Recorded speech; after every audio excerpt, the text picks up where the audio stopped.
праздником вас! С Днем Великой Победы! Ура! Уважаемые граждане, проход в сторону метро Луганска закрыт. 3.5 years in, Vladimir Putin's war in Ukraine has entered a phase no one quite predicted. What was supposed to be a lightning campaign has slogged into attrition, and Moscow may be running out of gear. Tanks, shells, and aircraft, what remains may not be enough to sustain the front line through 2026. Stay with us as we examine the scale of Russian material losses, what Russia still has, how its production and supply chains are holding up, and what this could mean for the future of the conflict. Since the full-scale invasion in February 2022, Russia has lost almost 21,500 pieces of military equipment, according to Oryx, an open-source database that uses satellite photos and other visual evidence to confirm whether military hardware has been destroyed, damaged, abandoned, or taken. This comprises aircraft, helicopters, artillery systems, tanks, and armored combat vehicles. These losses have been visually verified. However, as certain damages are never seen in pictures, true losses might be greater. The fact that Russia depends on North Korean-supplied artillery and ammunition is one particularly startling discovery. According to a Reuters investigation conducted in collaboration with the Open Source Center, North Korea allegedly sent approximately 16,000 munitions containers to Russia between September 2023 and March 2025, including an estimated 4 to 6 million artillery shells. In 2024 alone, Russia's domestic production of shells was estimated at about 2.3 million, well below what is needed to sustain high-intensity operations. Some Russian units are reported to be almost entirely dependent on North Korean ammunition, in some cases up to 100%. Russia entered the war with a large stock of Soviet and post-Soviet-era armored vehicles. The International Institute for Strategic Studies, IISS, earlier estimated that in 2022, Russia had roughly 3,300 main battle tanks in active deployment, plus perhaps many more in storage. Some estimates run into the tens of thousands of older designs, many in disrepair. Exact numbers of stored units in good condition are uncertain. These older stocks have been tapped repeatedly.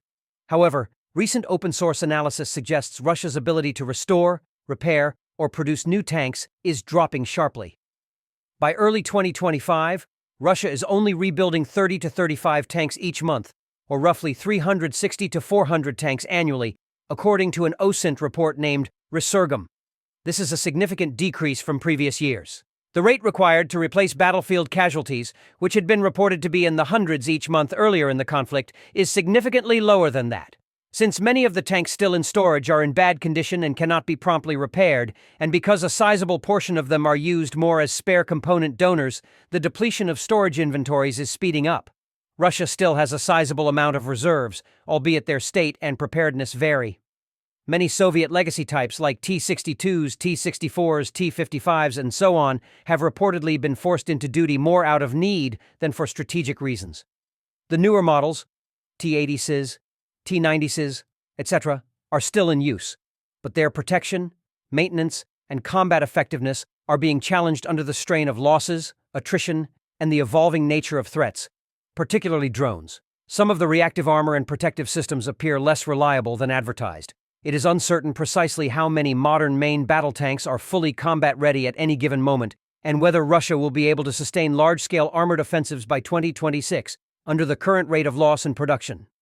A major support line for Russia's war effort has come from North Korea, which is estimated to have supplied between 4 and 6 million artillery shells from late 2023 into 2025. These shells are being used exclusively or almost exclusively by certain Russian regiments. Ammunition shortages have been temporarily alleviated by this flood, but there are disadvantages. Many of the shells are old stockpiles of varying grade. Russia's own repair infrastructure and defense industry are also struggling. Industrial facilities have experienced shortages of raw resources, skilled labor, and energy reliability as a result of Western sanctions, which have also prevented access to international spare parts and technology.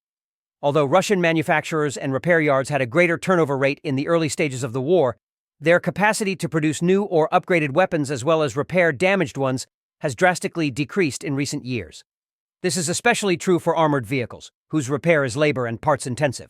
The logistical costs of moving heavy equipment into and around the conflict zone, countering Ukrainian strikes on depots and supply lines, and dealing with wear and tear in harsh environments all weigh on Russia's ability to project force. Additionally, there is proof that some equipment losses are coming from abandonment, inadequate maintenance, and the inability to recover damaged equipment in addition to direct battle. Many observers predict that by 2026, Russia may face severe shortages of fully functional tanks, artillery, and armored vehicles if present trends continue. The crucial element is the rate at which losses exceed replacement. For instance, OSINT estimates indicate that beginning in the mid-2020s, the replacement rate for tanks, repair plus new manufacture, would only account for 30 to 40% of the losses.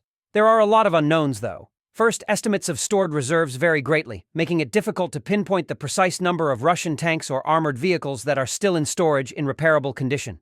Second, whether Russia's production lines can be scaled up, via mobilizing more labor, accepting lower quality, or introducing simpler designs, to offset loss remains an open question.